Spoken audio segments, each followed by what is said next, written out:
let's kick things off. Let me just make sure that you're seeing my slides. Yeah. Are you seeing my slides? Just quick double check tech-wise. Everything's coming through?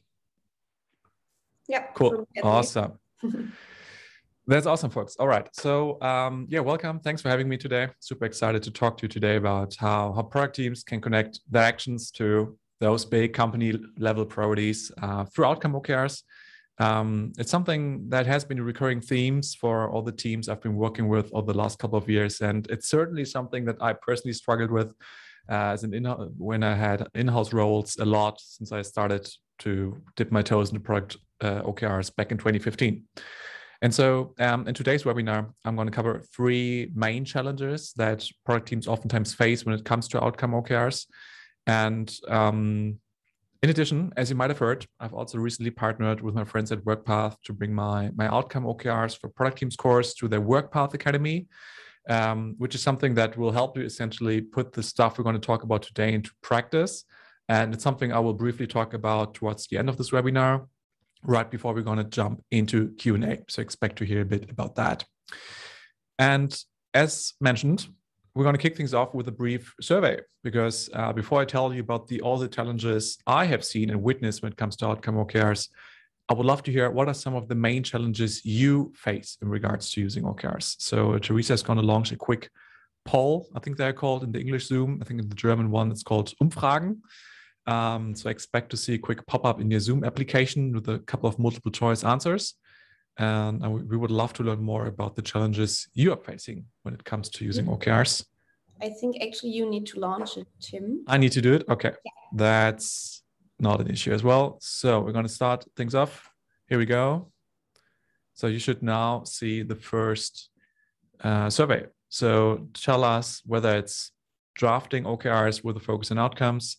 Is it about OKRs and discovery, going beyond performance KPIs, OKR cascades and alignment, or combining OKRs and Scrum? So just hit the option that's most pressing for you. And I always try to aim for like 80% participation here. So let's see, right now we have crossed the 50% threshold. Tell us how you feel. It's awesome, but it looks like we might have a very clear winner. Come on, folks, 71%. I believe in you. A couple more votes. Yes, 80% is awesome. Okay.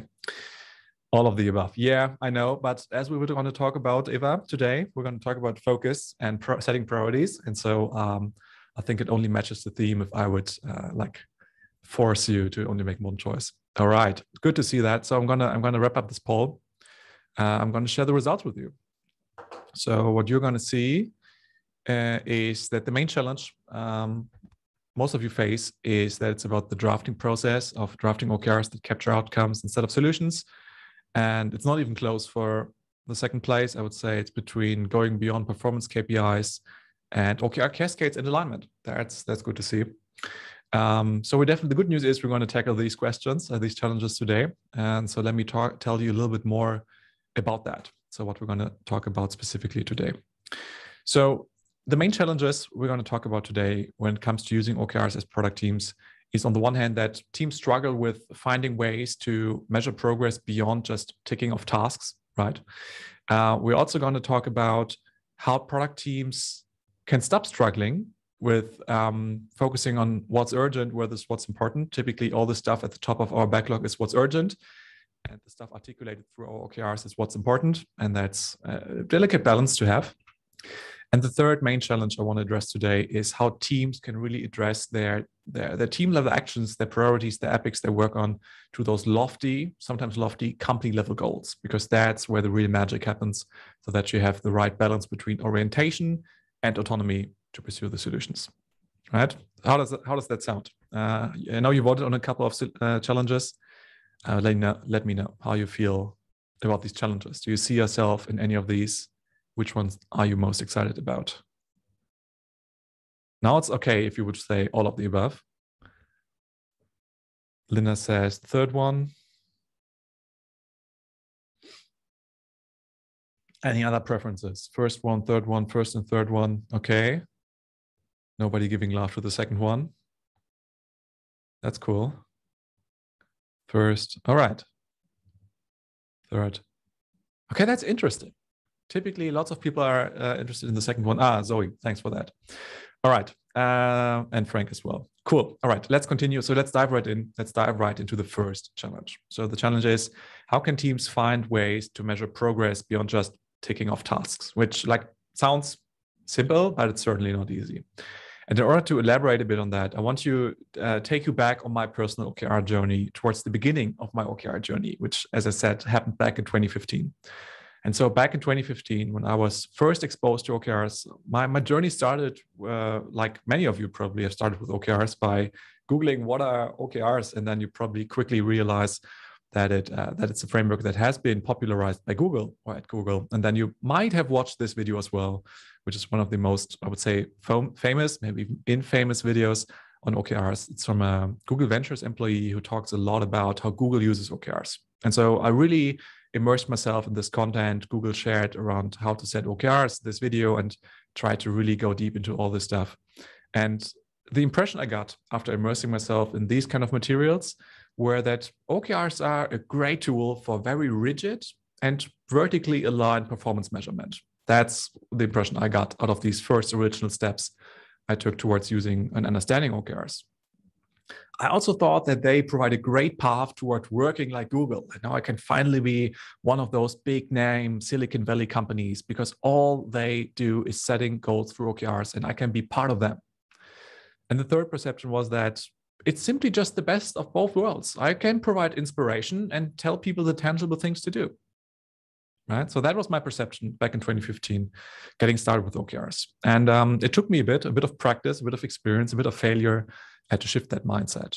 And an integral part of shifting that mindset happened when I started to read Radical Focus from Christina Watke, which is still to this day an excellent book on OKRs, has even been published in the second edition recently. And in this book, Christina really managed to convince me that there's more to using OKRs than just using it for performance measurement. And that came in handy because I also had to take on a couple of new responsibilities as a head of product and navigating setting goals. So after reading that book and a couple of first practices down the road, how young and naive we were in 2015, that's a good one. That's a good one, Luana. So this new perspective I had on OKRs after reading that book and doing a bit of practice was that, well, I think OKRs really can go a long way for establishing a shared understanding of how holistic success of the product looks like, instead of just looking at revenues and conversions and other performance indicators. And to me, it also helped to understand, well, we don't just have to translate all the gazillion roadmap items into a different format. We can use it to focus on the uttermost important things, right? And it also helped me to understand that teams can finally start to prioritize changes in behavior instead of just task completion, which is in most contexts of agile teams using Scrum or Kanban, is what they are measured of. They are measured by the team's velocity, hitting release dates, and the cadence of shipped feature per year. But I think teams can go beyond that in OKRs, an integral part for that. Now, combined with this the first three impressions I had after using OKRs and this change in perspective, all of these are perfectly valid reasons why you might be getting started with using OKRs. And I would love to hear from you again using this poll. Why did your company start using OKRs? There's a couple of options I want to give you here. And I would love to understand what prompted you to start using OKRs. I think there's lots of different reasons there. And I'm very curious to hear about that. And again, saying I don't know is also perfectly fine. And also just putting it out there, the results of these polls are anonymous, so we can't trace it back to you. So if you feel like to build more things faster because our boss wanted it, you won't get exposed here. Feel free to speak the truth. Again, we seem to have a clear winner, which is really nice. Typically, Jean-Marie, in my case, better alignment across the teams. Yeah, that's a good one as well. The option we don't is missing. Now it would be I don't know, Philip. Or like you meaning like you don't use OKRs probably. Yeah, sure. So if you're using OKRs, what was the reason behind it? I get that. To measure our goals. Yeah, that's a good one. It could probably go in the direction of shift our focus toward outcome, depending on how your goals are articulated. Okay, 78% people have participated. One more person. Rigid framework for goal setting. That's a good one. Transparency. Okay. All right. So let me share what the rest of the group has said. So most of you wanted to shift their focus toward outcome. Again, not even close for second place. Some of you also don't know, again, which is perfectly fine. All right, that's cool. So let's continue. Now, one of the options I gave you, and actually the option most of you chose, is to shift the focus toward outcomes. And honestly, from my perspective, outcomes is one of these words in our industry whose usage in conversations drastically exceeds the understanding most people have of it. Specifically, like most people in teams I talk to, they say they want to do that, but they don't really understand what's behind this focus on outcomes. And so to establish a shared understanding, I always love to go back to Josh Science definition on that, who once defined outcomes as a change in human behavior that creates an impact. And what I love so much about this definition is the focus on human behavior. So an outcome is not just tied to the changes in behavior from your users. It can also go a long way to focus on the things you want to change for customers, for stakeholders, team members, partners, or other supporting departments or teams of your users. Outcomes should expand your perspective, and you shouldn't try to be too rigid in trying to craft everything from the user perspective. Like, acknowledge whose behavior is worth changing. So that's what outcomes are about. But the thing here is that when most teams understand that, like, cool, yeah, no, we definitely want to do that. Obviously, there are more pitfalls on that path. But one of the things that's often in the way is that they believe they get that automatically simply by adopting OKRs by the book, maybe like Google does or someone else preaches you to do.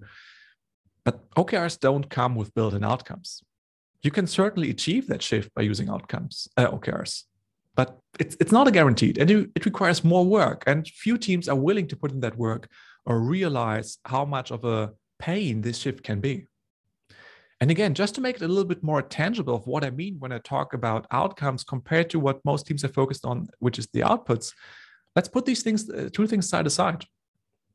So when I talk about an outcome OKR, I love to use this example. So imagining we're like an e-learning company. And so one of our very output-focused OKR sets could read like this. We just say, well, the app is live as the qualitative inspirational description.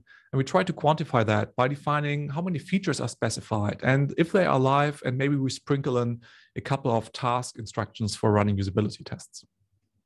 But what outcomes really are about is about going way beyond that. It's about being more inspirational at the objective level and really describing of what we want to achieve compared to what we're going to do. In that case, it could be, we want to enable learning of new skills from everywhere. And we know that we have achieved that. When we hit key result thresholds like an 80% mobile usage share, a drastically improved customer satisfaction of mobile users, and a significant shift in the share of mobile consumed lessons. So that's like the stark contrast between what it means to focus on outcomes compared to output key results. And so where do you see yourself in this comparison? Like, when you think back to most of the key results you're drafting or measuring, do you rather fall on the output-ish side of things or on the outcome side of things? So just let us know in the chat. Again, nothing wrong in being a bit more output focused at the moment.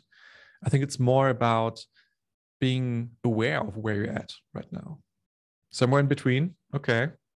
More output. Melissa, I wouldn't necessarily say it's sadly, it's just the starting point, right? I think it's totally fine. I try to be against condemning output OKRs instead of just treating them as the starting point of a journey, right?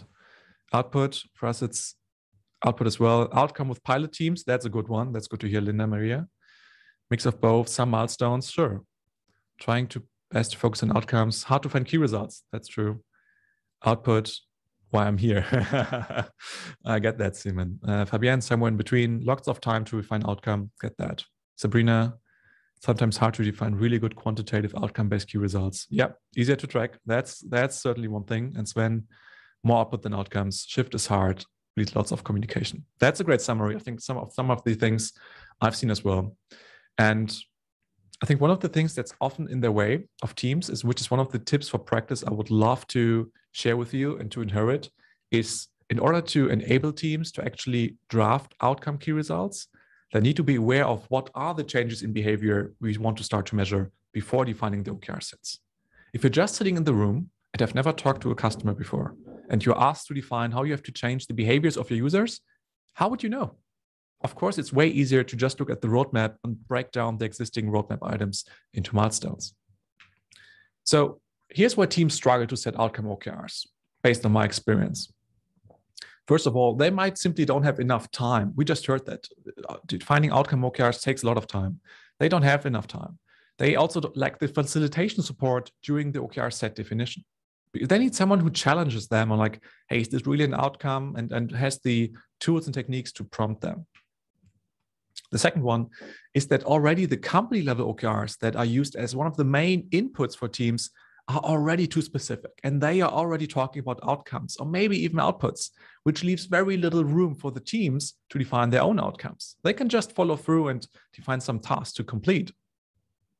One of the biggest ones is that teams simply lack the product discovery insights that are needed about how the behavior of users, stakeholders, or supporting teams has to change.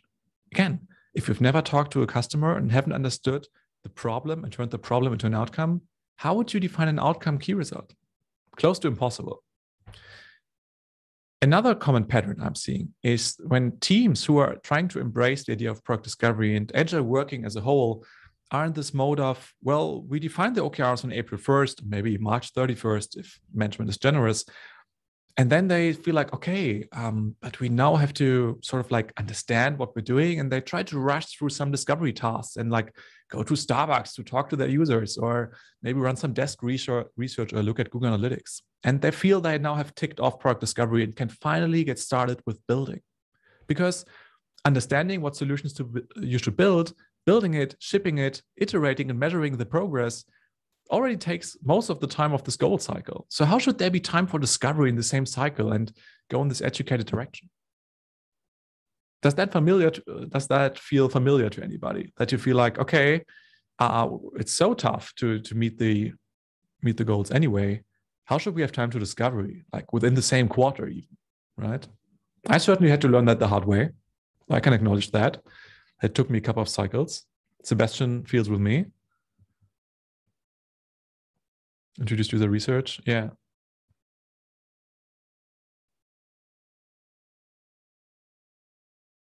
Any other people who can identify with this issue of having to rush to delivery way too quickly after OKRs have been defined?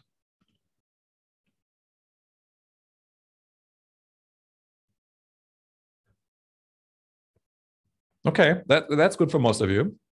So let's take a look at what teams should do instead, or what could be a way out of that. So I believe, and again, in an ideal world, you get input like what is the yearly company priority or like half-year company priority, which should be clearly derived from your product strategy gaps. And obviously a team wants to articulate their contribution in this current cycle through their OKRs. But I believe that teams also have an additional responsibility of looking ahead and understanding, well, what is my contribution in the next cycle? And for that, obviously, they still need this orientation from the company's product strategy and like other things like the vision and the company OKRs.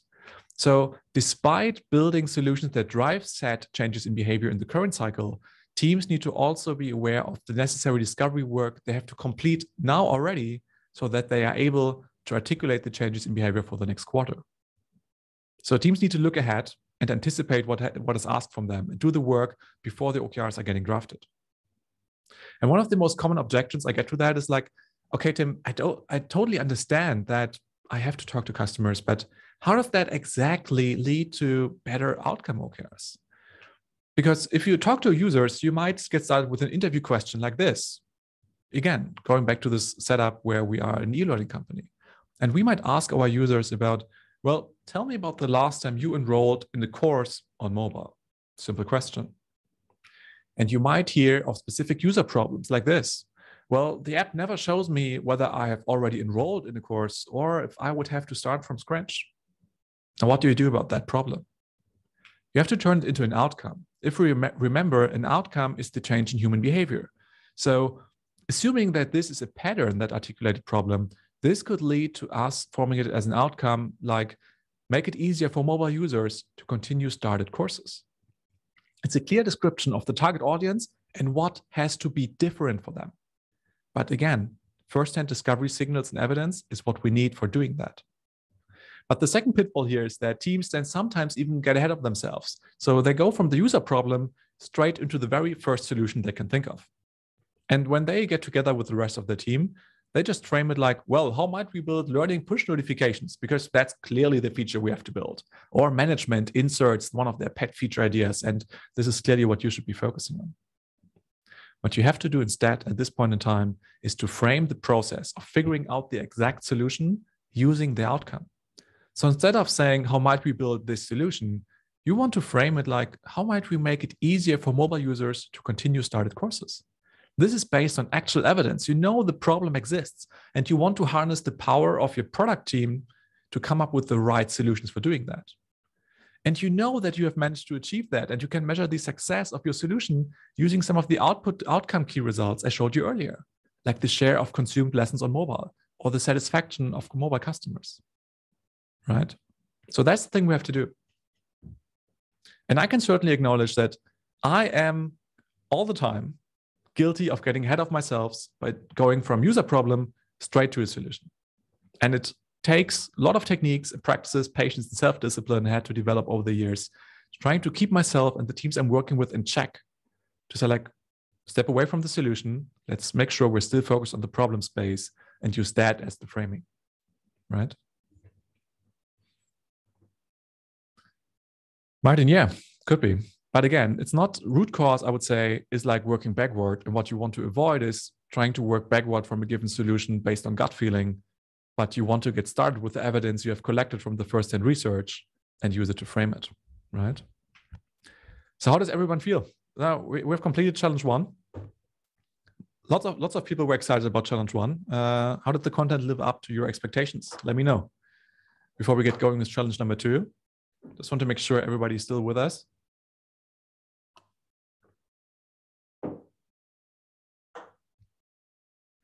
Everybody's still awake and with us, 10 out of 10. That's awesome. That's the kind of motivational boost I was hoping for. Thanks, Yazir. Super interesting. All fine. All right.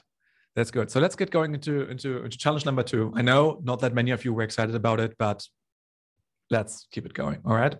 So challenge number 2 is about separating what's urgent from what's important. And again, this sounds like something that should be totally obvious to most teams, but trust me, it's not. So again, I want to invite you to travel back in time with me and go back to 2015 when I got started with OKRs in practice. So while we're not using OKRs by the book, we sort of adopted the principles. And in one quarterly meeting, our VP shared a couple of key goals for the next quarter. And I couldn't shake off the feeling that all of these ambitious metrics he showed were only there because he cared about it. Because they were either a KPI I had never heard of, leave alone identifying with. These were, or it was a metric we didn't even know how to measure. So we were not sure where he did come up with that. Or it was a feature we wanted to build last quarter, which wasn't necessarily inspiring for the next quarter. So that was the situation we were in. But still, we ran with it. But then, going back into the day-to-day work, conversations with my boss sounded a bit like this. He was like, do you remember that we still need to move this super important metric we talked about in January? And I was like, yeah, of course, totally aware. But you know, there's the thing, like, he was great. But here's some stuff we definitely have to squeeze into the next sprint. Make sure it gets done. I was like, okay, I get it. But like, I guess I have to adapt the backlog before. So that was the situation I was in. And that most teams I start working with. And the reason is simply that OKRs were not visible. And if the OKRs are not visible, they cannot help you to shape and influence your day-to-day work. Because if you look at your day-to-day work, most product teams are somewhere stuck between the product backlog full of hippo ideas, that one thing you always wanted to build, and additional things like maintenance or tracking work. Leave alone looking at your already overcommitted sprint backlog full of urgent stakeholder requests, critical production bug fixes, and low-hanging fruits. And maybe this one user story finds its way in that is part of an epic that could actually help you to make progress. So answering the seemingly simple question of, well, what should we work on next to make progress becomes a lot harder to answer because you lack this kind of objective or decision-making criteria. And if you think back to one of the ideas behind OKRs is that they should help you to take the most important step to realize your strategy. But if all that you can think of is all those noise coming from the day-to-day emergencies, you lose sight of your strategy very quickly. Which is why one of the other tips for practice I want to share with you is that you need to make sure that you discuss the progress toward your goals in any existing routines you have with the teams you're working with. Don't just discuss progress in artificially created additional meetings required by management to report on progress. Use the meetings where the work gets done to discuss how you make progress. And I feel that there are endless opportunities to do that, because these critical questions around whether you're making progress as a team should evolve. How has this progress changed since we defined our goal? Do we still think that we can achieve the goal? Are we confident about it? And if not, what has to change about it? And simply, what will we do next to make progress towards this goal? And I feel that there are lots of occasions to answer these questions without creating an additional meeting.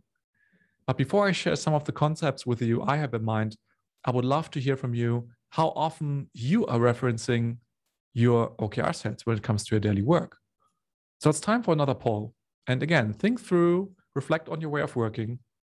How often do you look back of how the stuff you're doing is contributing to the goals you have set for yourselves?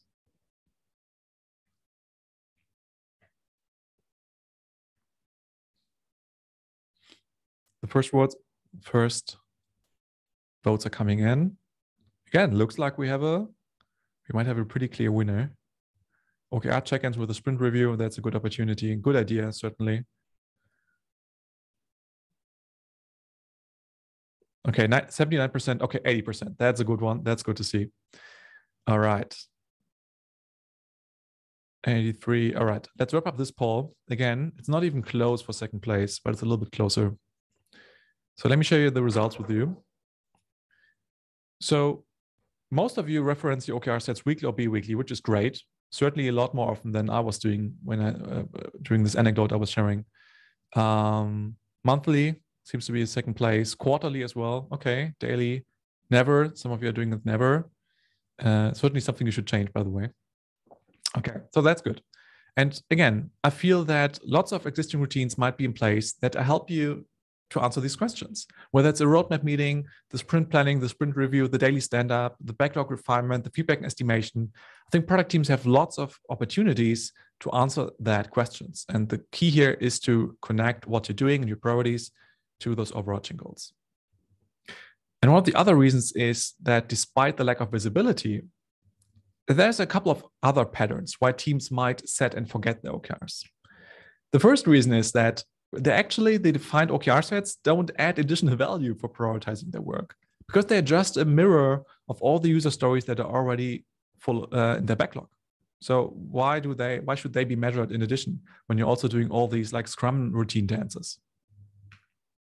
The second one is that the definition and the reporting of OKRs just feels like a checkbox to tick off for someone else, and not because you have defined a goal that is connected to what you want to achieve as a team. And third is that the epics the team has to work on were already defined, maybe even multiple quarters in advance by using like a super nice 12-month Gantt roadmap. And they were even done by someone else. So what's the point of keeping this additional OKR set? And that's precisely what we're going to talk about in the third and last challenge of today, which leads us to the problem of having to connect those team-level priorities to the company-level goals, right? So here's a situation I often encounter when I work with companies. Teams are handed the responsibility to define their own key results in OKR sets. But sometimes they simply lack orientation when it comes to answering the question, okay, so what's your contribution to the company's success? And they simply struggle with doing that because they lack that. And management is like, I know how to fix that. I know how to plug that leak, just like this flex tape guy. You know what they slap on it? They slap task-like output goals on it, because they're like, well, if they want orientation, they get orientation in the form of more details and a higher level of granularity around what they have to do. And certainly that reduces the amount of questions you might have around what should we do, but it's not necessarily supporting team-level outcome OKR definition, right?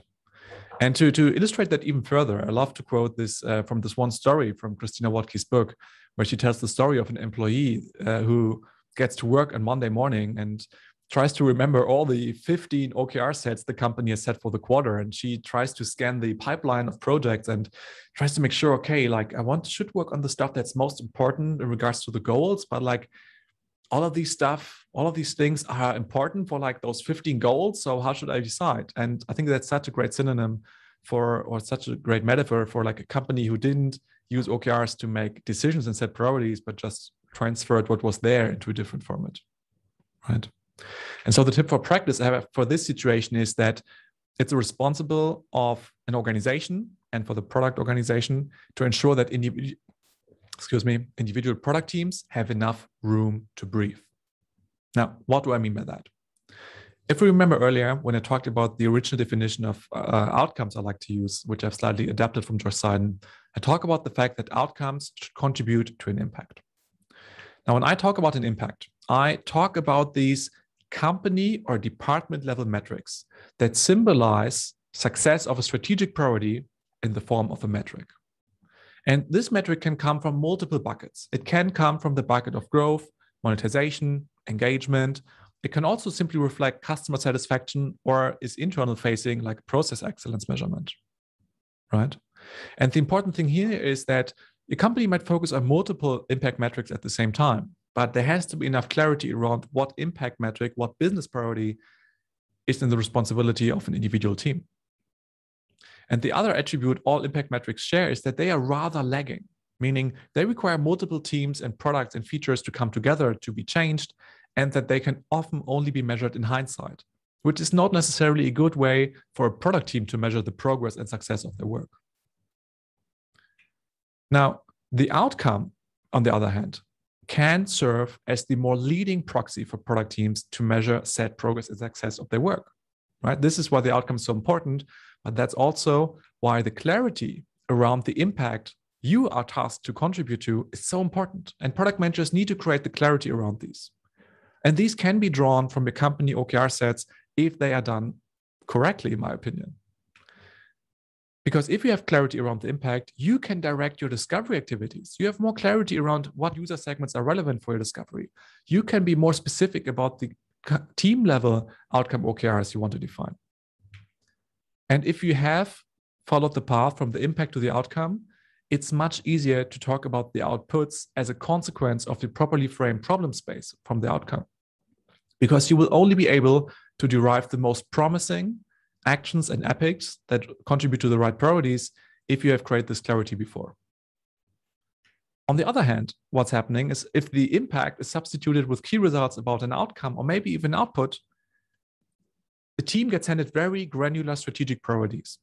And that reduces the room to breathe I was mentioning earlier for product teams, because all that is left for them to do is to break that down into some smaller or more tangible task like output OKRs, and robs them of any autonomy. So the important thing here is that teams should not just receive passed down priorities in the form of outcomes or outputs, but they need the right context and framing so they can explore the problem space on their own. So they don't just have to end up turning existing output ideas into OKRs. Which is a great reminder of the fact that no matter how good you are at adopting an OKR process by the book, the degree to that you are able to focus on outcome OKRs highly depends on the environment around you. You cannot forget that. Because when it comes to product management, there's way more than setting goals, even if it's through OKRs. You need to consider the way your company and your team sets roadmaps. You need to understand the way your company sets product strategy and how your product vision is articulated, and to what degree you're able to execute product discovery and product delivery. So it's not just enough to adopt OKRs as a new goal-setting framework and expect to magic everything happen magically. You need to understand the whole context and make changes to the entire product management environment to harness the power of outcomes through OKRs. And I would certainly know, because if you follow me back to 2017, when I was taking on a new challenge and was using OKRs to illustrate or to orchestrate a significant pivot the team and I had to take on, I was leading back in the time, I certainly wasn't able to articulate proper outcome OKRs, right? I was really focused on translating tasks into key results and really would rather use these OKR sets today as an anti-pattern of how to use outcome OKRs. It's certainly not something I was proud of back in the day, but it showed me how much I had to unlearn when it comes to combining product management and setting goals. Because just because I hadn't mastered or had lots of experience with Scrum and product discovery didn't necessarily mean that I was able to seamlessly insert OKRs into the way we worked. And still to this day, most of the teams I talk to and clients I'm working with, they come up with questions like, hey, my roadmap is already stacked. So how am I supposed to find time to work on OKRs? Well, we already use Scrum. So maybe OKRs is just for the rest of the organization to make them agile. We don't just want an additional effort. Or they are worried about, okay, so, but how do OKRs help us in reality to focus on outcomes? I don't get that. And I feel that the reason for that these questions are still present and pressing for so many people, is that most OKR resources I'm seeing out there are missing that specific focus on the practical reality of product teams when it comes to using OKRs. Because most OKR resources out there really just focus on teaching you one process that has worked in one company and leave out all the hard bits of making OKRs work in the practical reality of you, of your company, of your product organization. And it's also often the fact that individual approaches are not acknowledged, right? There's not just one path to adopting OKRs, just as there's no one path to doing product management, right? So why would we assume that there's one rigid like playbook to complete and suddenly we're OKR champions when we should acknowledge the individuality that's required to making OKRs work, specifically in the context of product management? And so these perceptions and this assessment led me to the creation of the previously mentioned outcome OKRs for product teams course, which for that I have teamed up with Sonja Mewes, my partner, who's an OKR coach who's focusing on the organizational impact of OKRs. And together we created this self-paced video course that is now also available on the WorkPath Academy e-learning platform. And so when we thought about creating this course and putting it out there and talking to teams, we of course wanted to make sure that it is differentiated, right? That it's clear that this is not just another OKR basic thing you can find on LinkedIn Learning. So why this course is different is actually pretty simple. It's first and foremost, it's based on our actual experience of using OKRs in product teams and not just by reading John Doerr's book and telling you what Google is promoting as an OKR way. We also made sure that the course is not just like sharing some concepts and some theoretical principles, but we wanted to make sure that the course accompanies you on your path to implementing all the concepts we were teaching, and that you can rely on a variety of templates and guides and cheat sheets to get going with the OKR implementation using set principles for product teams and shift an outcome. So we accompany the whole course, not just with videos, but with lots of workbooks and checklists, whether it's for the OKR check-in, OKR system design, OKR drafting. We also put in lots of product management templates that help you to figure out what has to happen after the OKR definition process, where most resources are stopping. So we really try to make sure that you get all the resources and inputs you needed for this holistic integration of OKRs and product management. But don't just take my word for it. So here's what some students have to say about the course. So this is from Elisheba Hoffman, who works as a product ops manager at Thomson Reuters. And she's praising how we managed to make it clear how OKRs can be embedded in product management compared to using it just as another layer on top of it, which was really something we were going for. So it's great to see that people are recognizing that. And here's another piece of feedback from Itamar Gilad, who worked as a product management coach and speaker and used to work at Google as a product manager. And he acknowledges how we managed to make articulating outcome-driven goals tangible in a practical way so you can implement it right away, which was certainly something we were going for. And so you might be wondering what's included in this course. And so let me break it down for you real quick. So the course consists in total of 44 video lectures. We have spread out across 8 lectures. We have implemented 15 practical exercises, which should help you get going immediately after completing the course or even during completing it.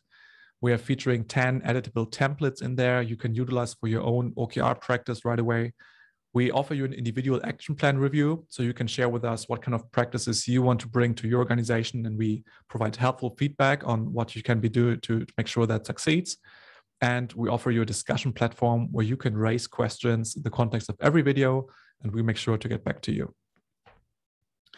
So The course is available for just 497 euro as investment, or around 590 US dollars, excluding value-added tax. I think it's important to say that 90+% of all students that have taken the course were able to use company training budget. I've compiled a brief cheat sheet that you can use to convince your boss or HR department to make sure that you can get this training budget. And as a special bonus, existing WorkPath customers are getting 30% off that price if you make sure to incorporate your customer relationship during the registration. So where can you go to learn more? Yeah, you can go to bit.ly/outcome-OKRs to learn more about the course, to enroll. Feel free to reach out to us if you have any questions about the course. And of course, I would love to welcome as many of you as possible in the course to support you on your own path toward implementing outcome OKRs. All right. And that being said, now it's time for your questions. I think we have still 15-ish minutes left. So make sure to use the Q&A box, the Zoom Q&A box, to raise any questions. And I'm happy to go through them. So yeah, Teresa also mentioned that you're going to get the slides afterward. I'm just going to make sure that you see me as large as possible. So again, feel free to use the Q&A box. Let me open it up. We already have the first question in there. And I will try to work through the questions. Again, please use the Q&A box because this makes it way easier for me to go through the questions in a structured manner, making sure that nothing slips, right? So that's the important piece, why you should use the Q&A box. So the first question we have in there is from Yazir. And he asks, what is the best way to handle objectives that can't be achieved in a single OKR cycle? Should we repeat the same objective in multiple OKR cycles and keep changing the key results that can be achieved in a single cycle, or break down the objectives to smaller sub-objectives, creating key results for those sub-objectives? Well, so thankfully, I can default to everybody's favorite product management answer, which is,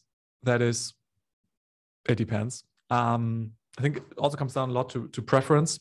So personally, I think there's nothing wrong. Nobody's not allowing you to not continue using a key result or an OKR set. I think there are two ways you could approach that. I think one way would be to establish that OKR set as a yearly OKR set, maybe from a company or department perspective. And rather instead of checking in on it weekly or bi-weekly, checking in on it every 2 or 3 months or so, and acknowledge that it might be a little bit more of a lagging OKR if it takes longer to achieve it. I think that would be one way. So pushing it up to another level.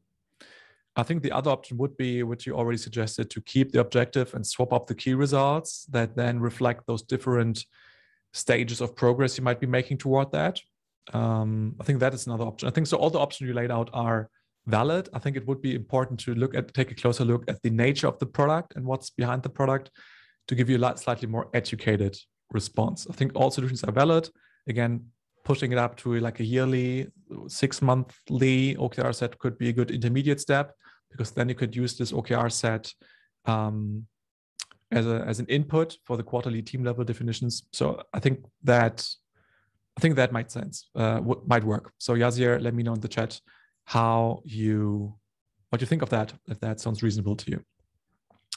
Melissa, on a previous slide, I was confused about the difference between impact outcome in terms of drafting OKRs. Yeah, that's a good one. So let me recap that without putting up the slide. So my interpretation of outcomes versus impact is that the impacts refer to those company level key results often, right? So because the company metrics that matter on the company level, the most lagging example would be share price. Something more leading might even be revenue or user growth. These should be articulated on a company level, because it's nothing the team would really be able to contribute to directly through their features, right? So it's rarely the case that one feature contributes directly to those company level impacts. So the impact is about articulating how success would look like 3 to 12 months down the road from a company perspective, being directly derived from a specific product strategy gap you want to tackle. And the outcome is then the direct result of identified user problems through qualitative, quantitative data, which you then can use to define your outcome key results and to measure the success and progress of your product. I hope that makes sense, Melissa. Let me know in the chat if that was helpful. Karthik, sorry if I'm butchering your name. Is the course meant only for product management or for all layers of the organization? So it depends on what you mean with all layers. I would say that someone from, let's say, accounting or logistics might not see as much value in the course because a large portion of it naturally is devoted to product management specific topics, product roadmaps, product discovery, Scrum, right? So these things take up like a good chunk of the content. I believe that the principles taught in there are valid for all parts of the organization, but the practical application might be a bit more relevant to product management, product teams, right? It's not just the role of the product manager. So we have seen people from design, from product ops, as you've seen, freelance product coaches, developers, Scrum masters. I mean, these like adjacent processes, adjacent roles around the product team are also getting lots of benefit from the course. So it's not just the role, but it's certainly product management centric. Let's put it like this. I hope that was helpful. All right, another question from Anonymous. So how to link OKRs to quarterly planning, i.e. SAFe's PI planning? So I can't speak much to SAFe because I've never worked with SAFe in practice. I'm only loosely familiar with the high-level concepts being shared in there. Linking OKRs to quarterly planning. I mean, first of all, I think it depends on how long your OKR cycle is. Is it quarterly? Then my response would be then OKRs should be your quarterly planning, as in it should come first in terms of defining what you want to achieve in the next quarter or the next cycle. And obviously like a roadmap, a product roadmap in whatever format you're using it is a valid input. I think a roadmap and OKR sets are one of these few elements who have an interesting relationship because roadmaps are a relevant input for the OKR drafting, but they should also be used to reflect the selected priorities coming out of the OKR set definition. So that would be my high-level take, how to link it. I think there are lots of more tactical things, which we're amongst others covering in the course of how to do it exactly, because there's such a variety of things that's difficult to explain to me without slides and actual workshop practices. So sorry about that. Still was helpful, hopefully. Next one is coming from Sebastian. So 2 questions around the OKR project. So what are the signs that you have failed with OKR and should stop? What are the signs that make you realize that it's worth continuing? I feel that the most important sign for that is, so here's what you could do to quantify that. You should have clarity around what you want to achieve with OKRs and being very explicit about that, whether it's from a company or a team perspective, like select what you want to drive, trying to measure how much you manage to improve these criteria or these things. We talked a lot about these things. Maybe you want to work like Google. Maybe you want to focus on outcomes, like these different reasons, be explicit about them. Set a starting point. How are we doing right now? And every quarter or every cycle, you should collect the feedback from everybody who's involved in the OKR practice, not just from a management perspective, and look back like, hey, did we manage to improve our focus on OKRs, focus on outcomes, transparency, focus by using OKRs? I think that's the biggest sign you should watch out for. You shouldn't watch for how many check-ins you did. You shouldn't watch out for how much you managed to stick to Google's playbook. Focus on whether you have achieved the intent you had behind using OKRs. Hope that's helpful. Andreas, best way to stop founders, owners, C-suite dictating the roadmap makes the OKR framework fail since teams are unable to be accountable. So big topic, semi-hot take is that I feel that even if you would have a top-down dictated product roadmap, I feel that there would be value in using OKRs. I know that's a very unpopular opinion, because even if you're therefore are limited to output OKRs, you can still use OKRs as a practice to track progress as a team and to measure progress and discuss the progress more regularly. So I wouldn't necessarily say OKR framework fail if that's such a roadmap situation.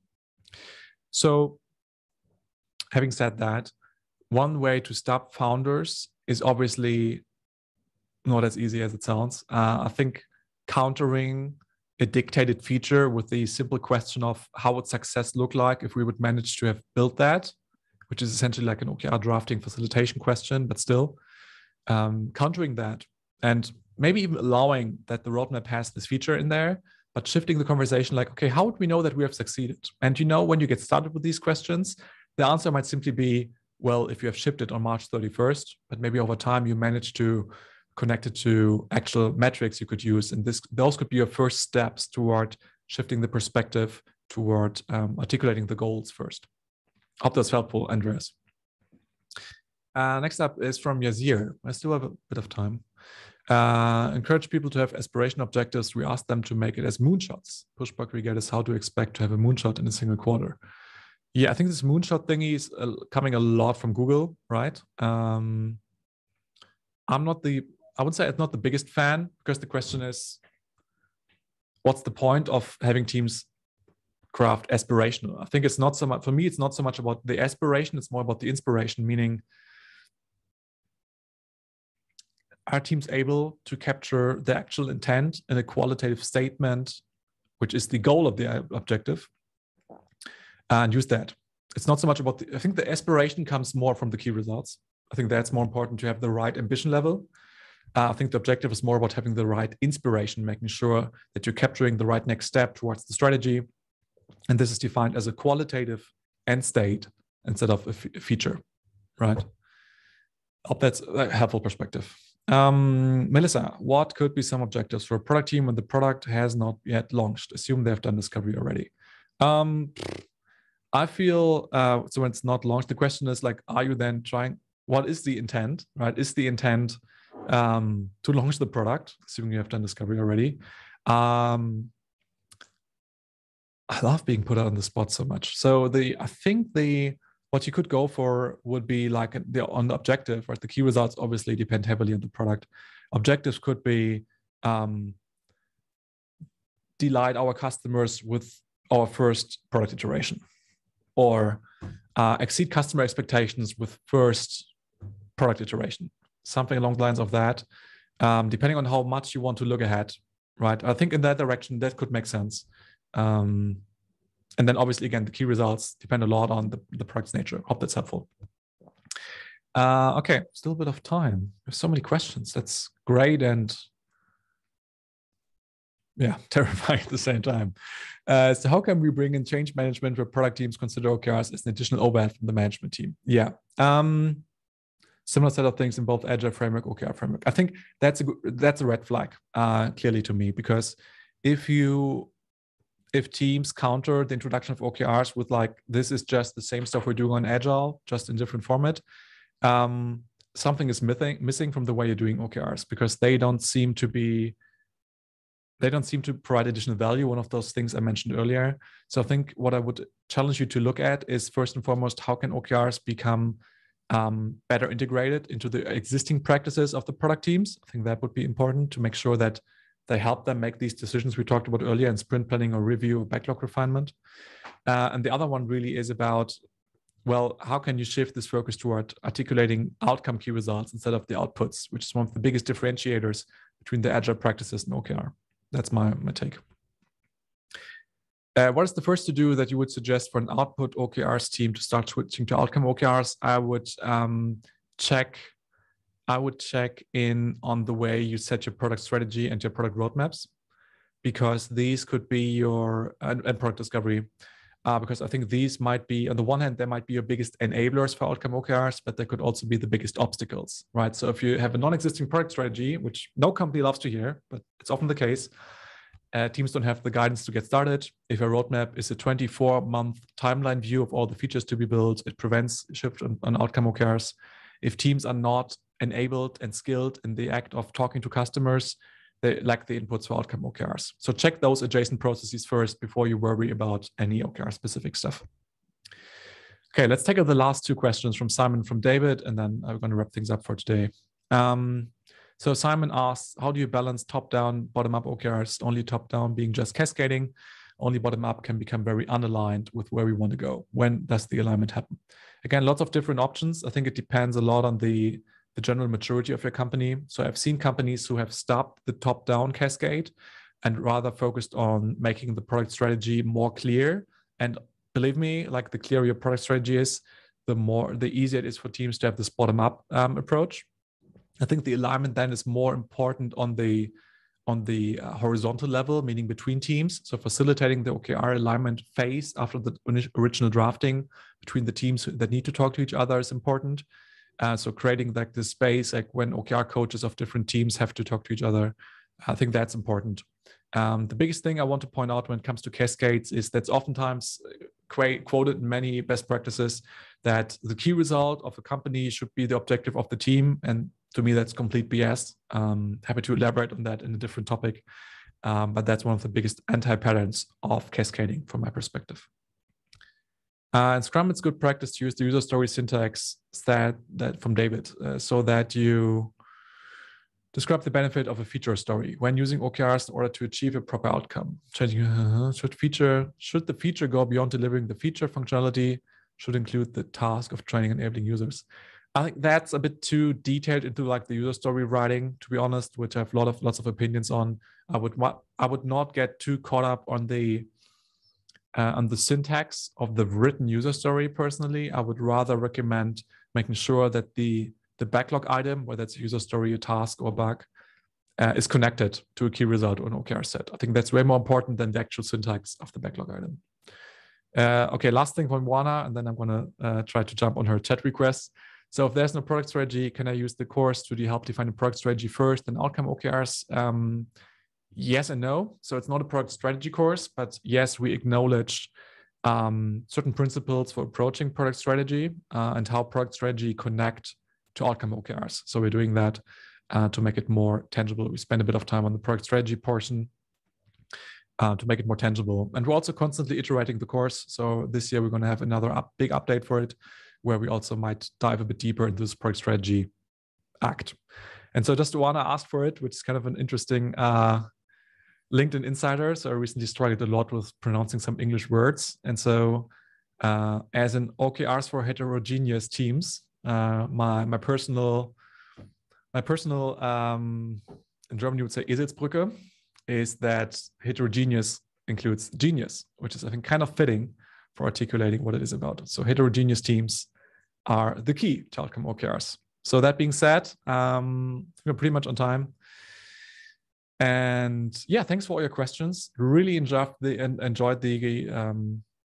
engagement interaction. Feel free to reach out either to Teresa or to me personally. If you have any follow-up questions, would love to continue the conversation. Yeah, make sure to rate the webinar as well. So use the feedback as a Brit. Okay, yeah, I cannot vouch for British pronunciation, David. Sorry, I just have to get out of that. So yeah, happy to see that. Again, feel free to follow up, continue the conversation. All of you have a great rest of the day and speak to you soon. Take care.